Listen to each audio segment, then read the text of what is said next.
Dobrý den, silniční kontrola, předložte prosím doklady. Víte, čeho jste se dopustil? Dělej, hni sebou.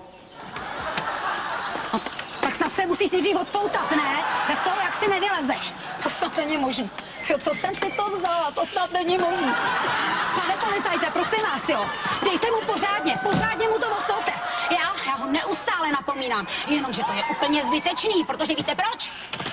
Vám to předvedu, protože to jde jedním uchem sem a druhým uchem to jde ven. Mě by zajímalo, na jak ty pitomosti přitom myslíš pořád, když ti něco povídám důležitýho, že já nejel autobusem. Jste tam dávno mohla být, bez nějakého rozčilování, pořád. Jenomže to my si musíme vozit zadek v autě hezky, že? My se bojíme, aby nám nezhublo to tvoje panděro.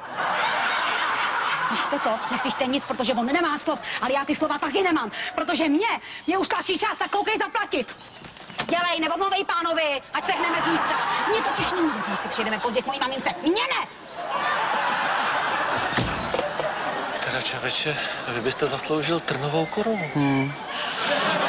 Máte se, nechcete, že bych ji jako, to je hned, já mám ostrý. Já už jsem si zvyk, děkuju.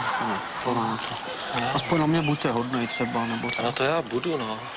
Hele, víte, jak to uděláme? Možná, kdybyste si večer na můj účet jako došel do hospody, jo? Tě nevidí, děkuju.